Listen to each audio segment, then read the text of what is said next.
Batman's a character who's living on the edge. I think he believes he can win, that he will stop crime.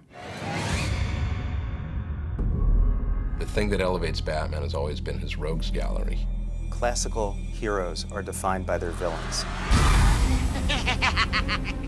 You cannot have a heroic hero if their villain isn't appropriately vile. Batman's greatest villains always reflect something of the human condition.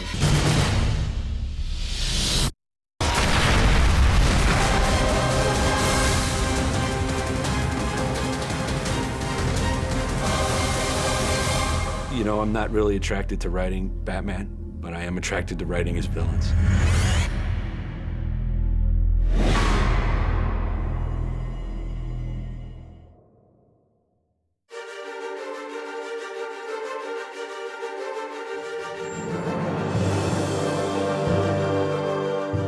The intricacies of the good hero-villain relationship, I mean, it's the flip sides of the coin. It's yin and yang. It's, you know, always the question of what makes someone heroic, what causes someone to become villainous. I think the core of the Batman character is he refuses to move on from a tragic event. Batman would like nothing more than to have bloody, bloody vengeance for what happened. Because we all know what it's like. We want payback. But he turns his back on payback. You can either argue that Bruce is a patient performing a lifetime of therapy, or you can argue that he's a sort of modern saint.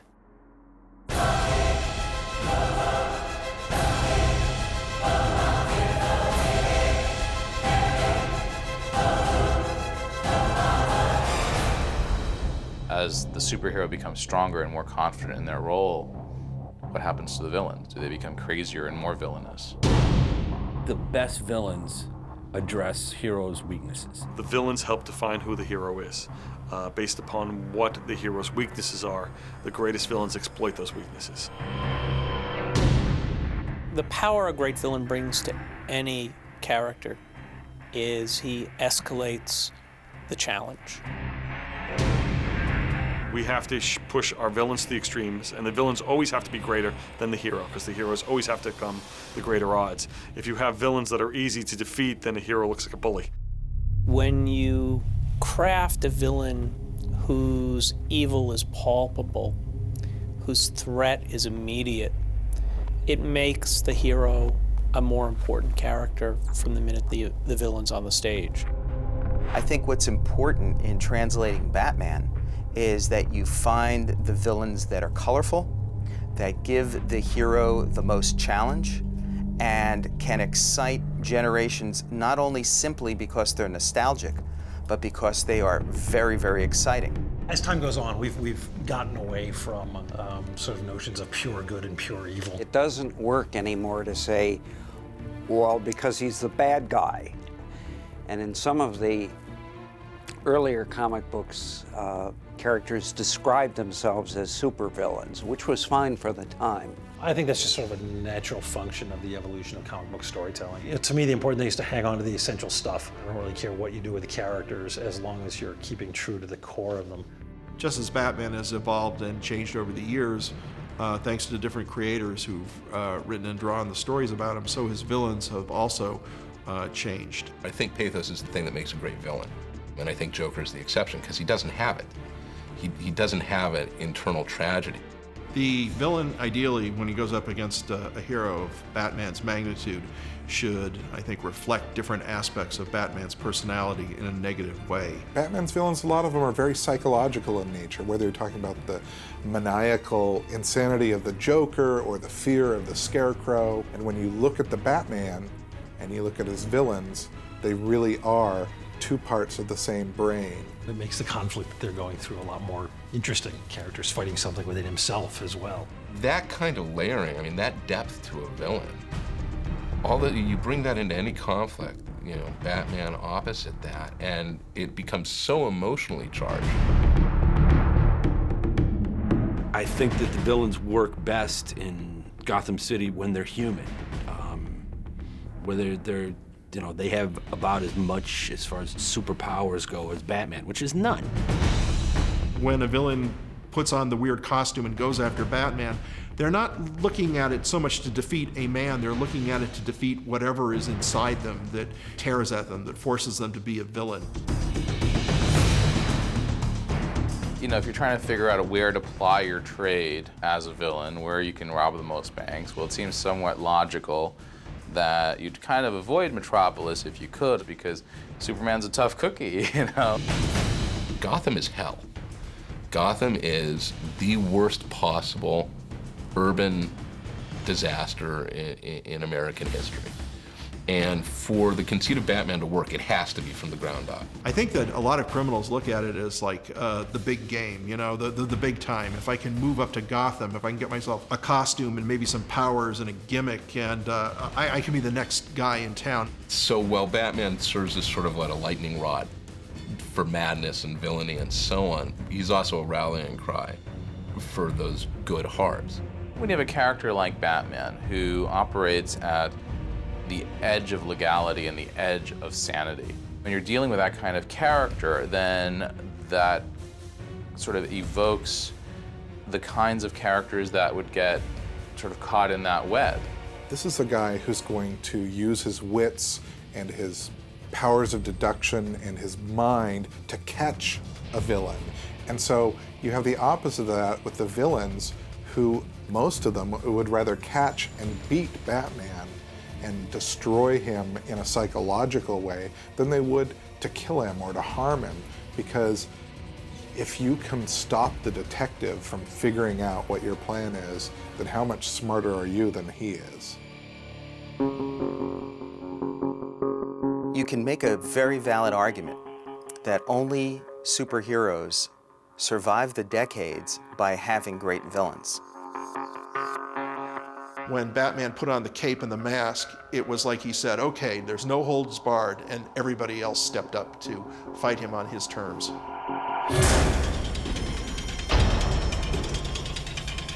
Deadshot, the most cool-looking assassin-for-hire, mercenary espionage agent that comics had ever seen. He had a little cybernetic eyepiece, and he was the best shot in the world. I think Deadshot in some ways, even more than the Joker, is the absolute flip side of the coin to Batman. Batman doesn't use a gun, Deadshot uses a gun. Batman doesn't kill, Deadshot killed. Deadshot is somebody who took the easy way. Why be concerned with capturing somebody or with their possible reformation when you can just blow them away? Deadshot is the embodiment of the gun. Batman never wants to become that callous. It's a matter of using his God-given talents, his physical strength, his wits, his wisdom to defeat the gun, and to do it without answering back with more guns and more bullets.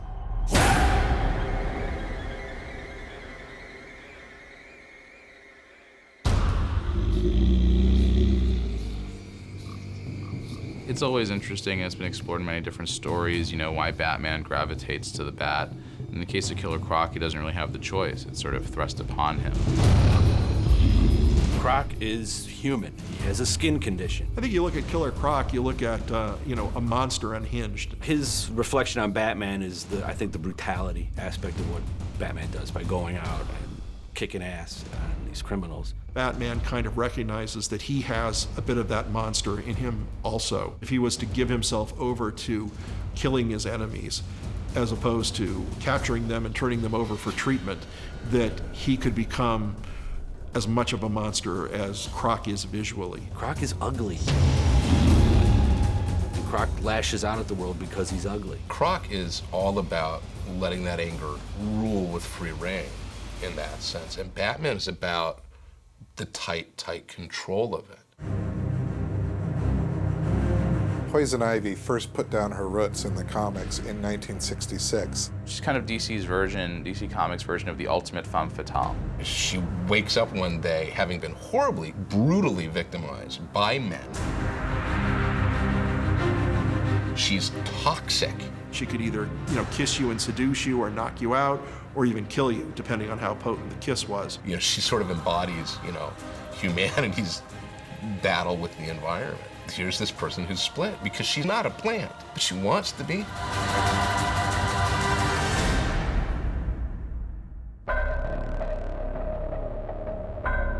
Harley Quinn is another study in obsession who latched onto the wrong guy early on. Harley has as deep an emotional attachment to the Joker as Batman does. I'm sure at one point in their lives, everybody has felt something for someone who was just no good for them. The cool thing about that story is that she starts off as a psychiatrist who's going to understand him, and in 2 weeks, he has driven her into insanity. You know, there are no ingenues in the Batman universe. When we first came up with the character, it was a way of saying how screwed up people can get when they put massive expectations on somebody else. She's clearly not a good guy, but boy, is she fun to hate.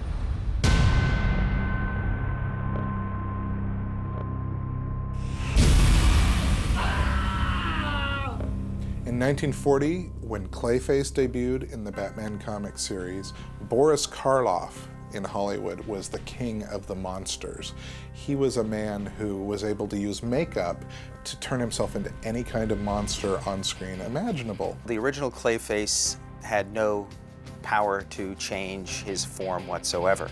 Eventually, the character became a shape changer. He was literally made of clay. Clayface is a man who is obsessed with image. You know, whereas Bruce Wayne, you know, struggles with this dual identity, and it's always, you know, which is more real, Batman or Bruce Wayne, which one is the mask? Whichever character it is that becomes, you know, Clayface and starts to mimic people and pull off all that stuff, it's this search for identity because the identity's been lost forever.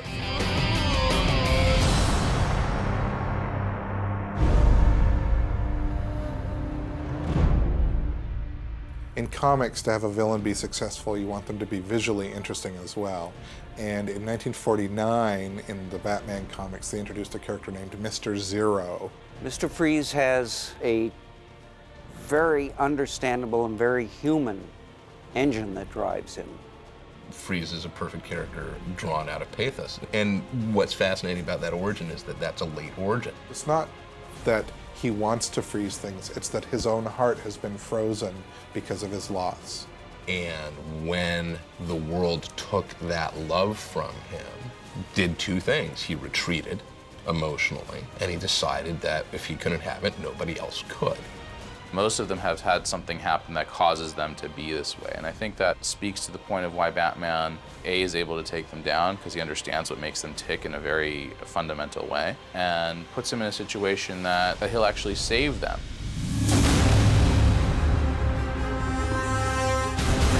The inspiration for the Scarecrow, who is perhaps the closest to Batman in style and tone, in that he uses fear as his weapon, was Ichabod Crane from Legend of Sleepy Hollow. He was a gaunt, skinny man that was always scared of things. The Scarecrow, very much like Batman, operates in the shadows of fear and creating tension and creating, you know, images that scare us.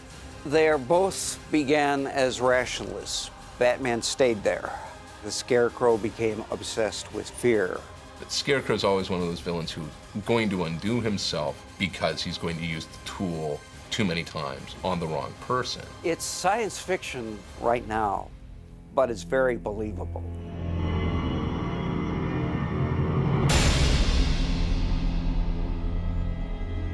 One of the later additions to Batman's Rogues Gallery was the Riddler, created in 1948, and his name was Edward Nygma.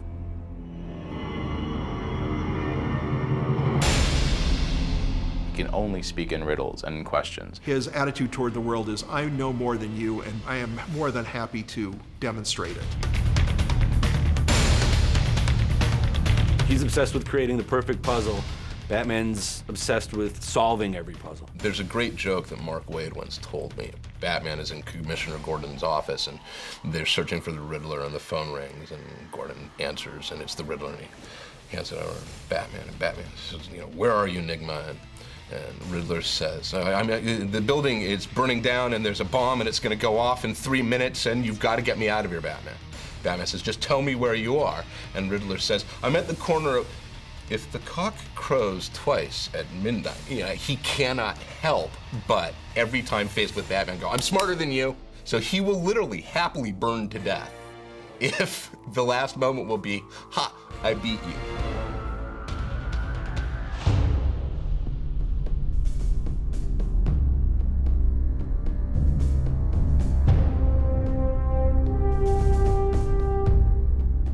Julie Schwartz came up with the name, and I don't know where he got it. I know what it means, head of the demon.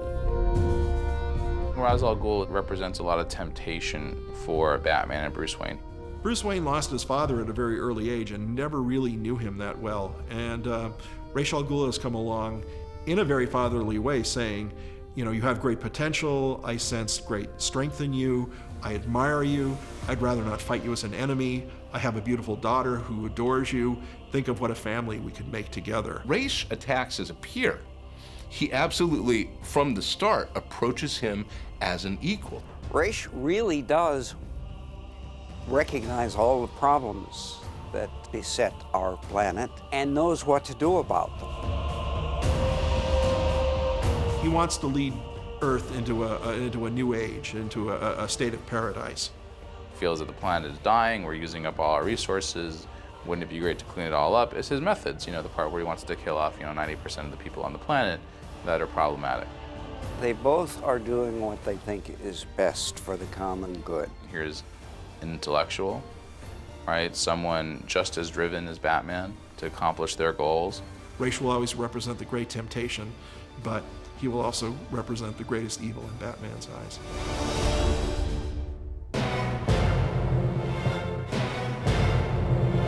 In a field of weird Batman villains, the Penguin is probably the top of the heap because he's this little roly-poly guy with a big nose and umbrella fetish. What is that about? You know, an umbrella for every occasion. I think the Penguin is probably the normalest of all of his villains. His motivation has nothing to do with Batman. I've always felt that Penguin is smarter than Bruce, but he will always undo himself because he doesn't believe it.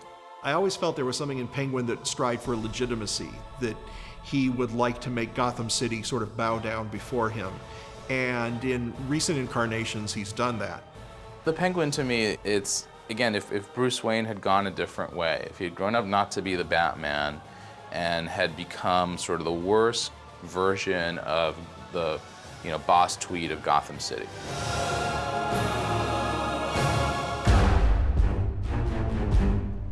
Catwoman is, she's a fetish. This is a character that attracts Batman on a very sensual level.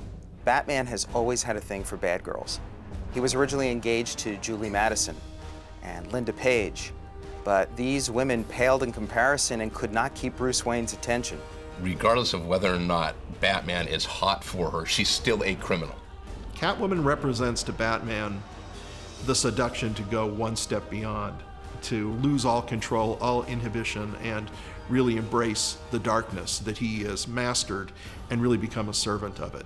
She's amoral. She's not a murderous villain, but she really doesn't have that kind of governor that tells her, oh, this is a little too far. Over the years, she's become one of the most conflicted of the Batman villains. And in fact, today, she's not really a villain as much as she is kind of an anti-hero. In the animated series, they dealt with that by making her essentially an animal activist and an environmentalist, so that they backloaded her with this very noble goal. In the comics, she's not noble. In the comics, she steals things for money. And he has to put those emotions down inside him in order to achieve to be a hero. She's a bank robber, but I think she does it for the thrill, which is very similar to why I think Bruce dresses up in that costume too. There's a certain thrill there.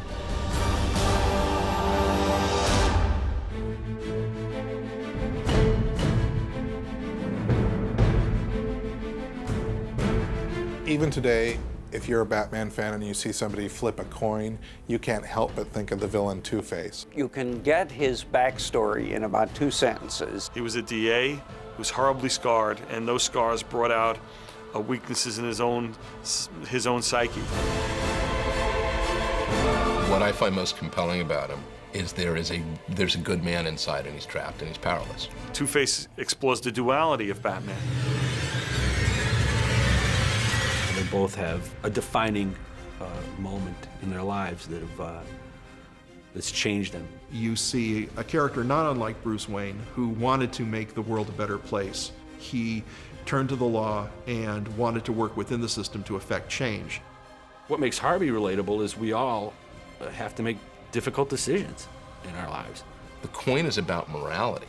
Harvey is a man who has lost his ability to determine what he should do, not what is good or evil. He knows what's good or evil. I mean, really think about that. Think about the damage that has to have been done for you to abdicate entirely a moral choice to something random.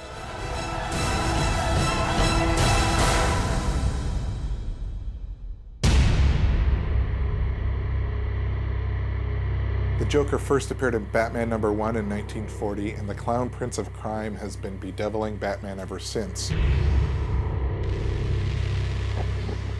Joker stands at the top of the Batman pantheon.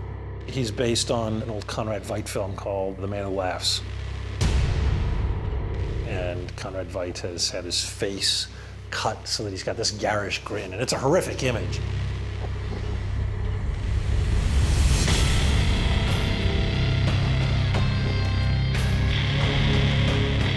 Denny O'Neil always likened Joker to sort of the mythical trickster character.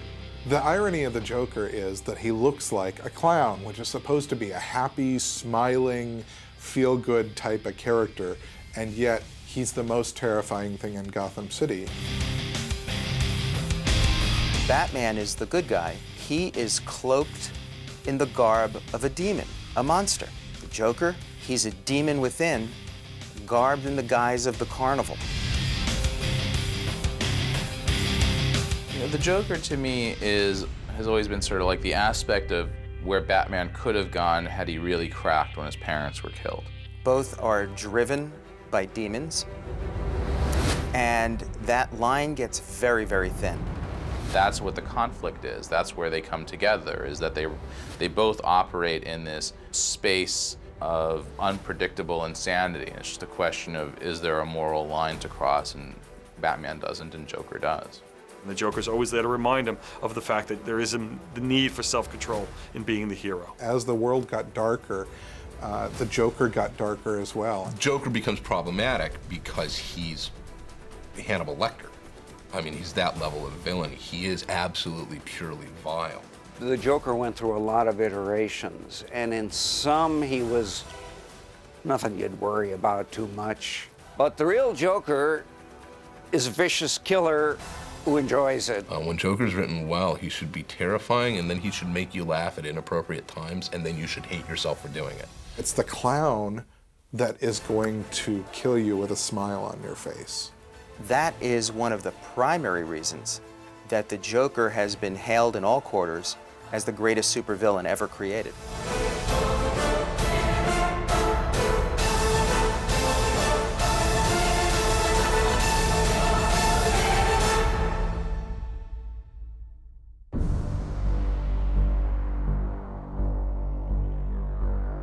Bill Finger and Bob Kane were very good at populating Batman's world with characters that proved to be great contrasts for their hero.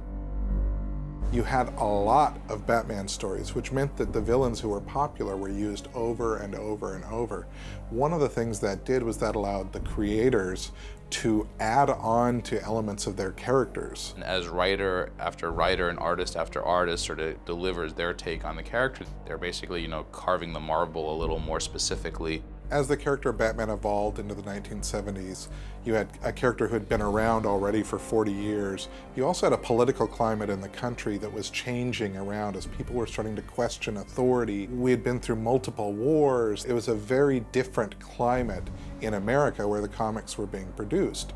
And so you had writers who reflected that.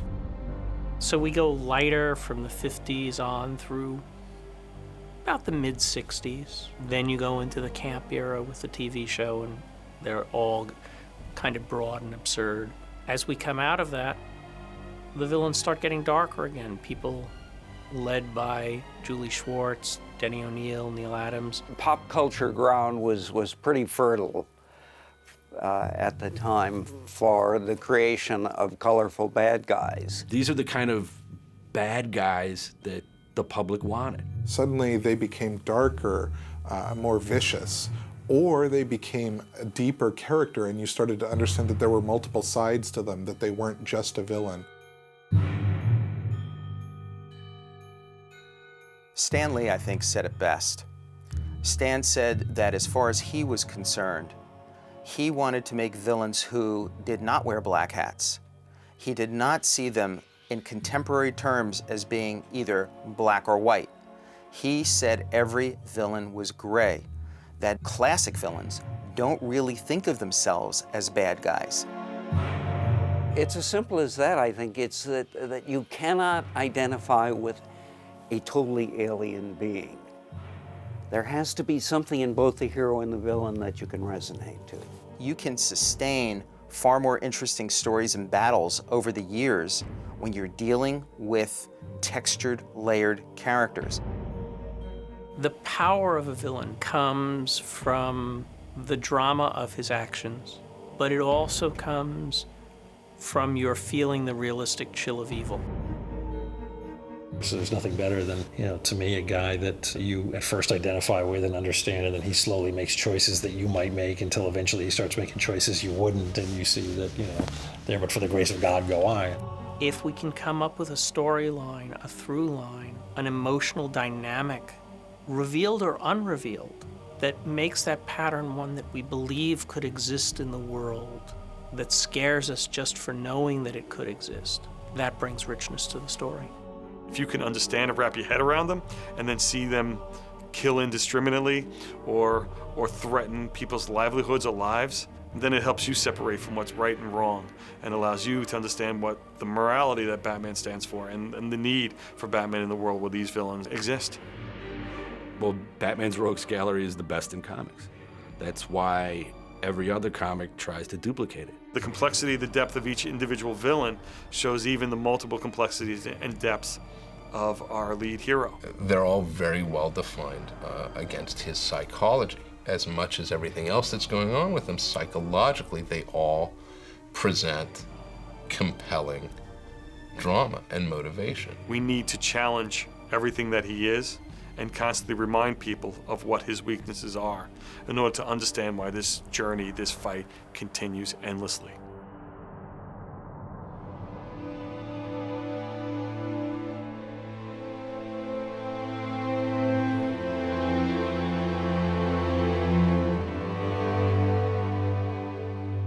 For Bruce Wayne, the thing that made him become Batman was that horrible evening in the alley when his parents were killed in front of him. That changed everything in his life, and that molded him into the man that he would become. There is something inside him that is always a child, and it's always a hurt, devastatingly wounded child who is always crying for justice. He truly believes if he continues to fight, he will eventually win the war on crime, which is impossible. He doesn't have any faith that humanity will make the right choice, and he has taken upon himself to often be the moral arbiter and the enforcer of making the right choice. Unlike most of these guys, he's had to, make it all up himself. He didn't get, bitten by a radioactive bat. He didn't come from another planet. He didn't, find a bat ring in his backyard. But how they interpret what the greater good is, and how they go about to achieve that greater good is what separates the different heroes apart. And that's why Batman is very clear in what he's trying to accomplish and what he will do to accomplish it. Other superheroes often wait for trouble to happen. Batman is one of the few that's basically out on patrol every night. I think only somebody like Bruce Wayne, who has been through what he's been through, who can relate to the villains who have those kinds of issues and who's willing to put out an outstretched arm as opposed to simply an outstretched fist, really helps define Batman and make him more than a typical superhero. When you've got villains and heroes that meet on that cerebral level, I think they'll be more intrinsically interesting than just another guy showing up in a powerful suit that can, knock down a building or something. Batman is a character that represents the dark side of things and the fact that sometimes violence is needed to protect us from things. Sometimes it's the things we're afraid of that help keep us safe. Well, I think as the nature of comics has changed over the years and things have gotten more visceral and artists have, drawn things in a more sophisticated manner, we've seen the action and from Batman increase, but he won't cross the line. Batman never kills anyone. And when push comes to shove, it's the one thing he can always point to that differentiates him between these other guys, is that's a line he won't cross. And that matters. And it matters to get the idea out, especially to kids, that there are lines you shouldn't cross, that there is a difference, that sometimes it's, it should be harder to be a good guy than to be a bad guy. That is the line he will not cross. He will go right up to it, but he will not cross it. Why he is who he is came about as the result of a gun. I don't believe he would ever, despite the 1 or 2 slip-ups in the early days, carry a gun. The fact that Batman was carrying a sidearm was no different than a soldier carrying a gun in those period of time. Batman doesn't go out, shooting people or robbing from people, but he operates very far outside the law. Batman is an outlaw hero. It's clear that what he does is against the law, but he's doing it for what he considers noble reasons.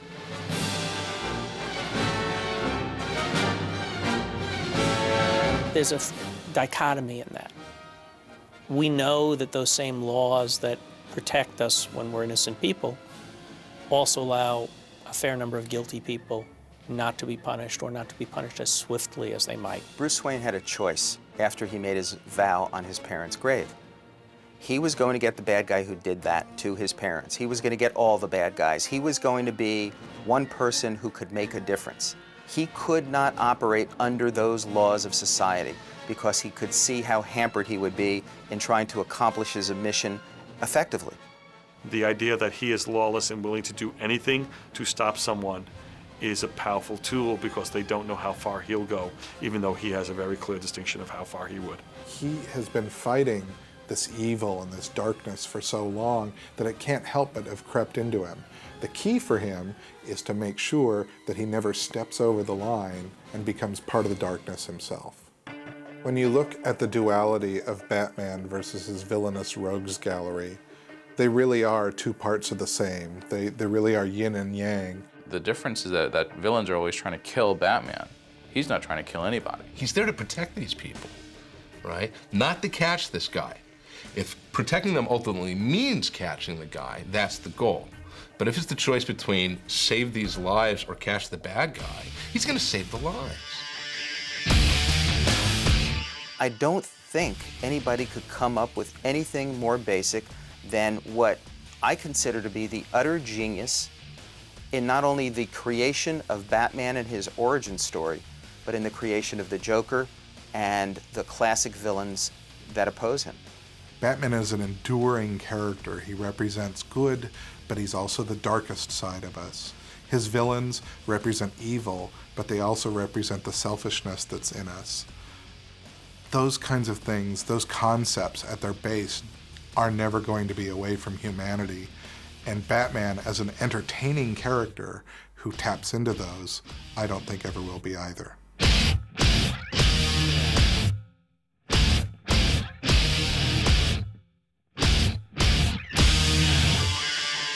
They always reflect back on him, so that every one of his villains tends to reveal a new facet of Batman. The darkness of the villains and seeing his own self in the eyes of his villains is really an important element to that. He shows the depth that we want to bring to all our characters, and he's the personification of the complexities of being a superhero. He has become like Hamlet, one of the classic characters. There's a lot of ways to interpret him. None of them are right or wrong. I think looking into the future with regards to Batman, that we will constantly be parsing and dissecting the shades of gray that make up the character. But I think there will always maintain this moral absolute that Batman's on the side of the good guys, that he doesn't kill, that he's only seeking to stop violence. And if occasionally he has to use violence in order to stop violence, well, he's not the first one in history to have come to that conclusion.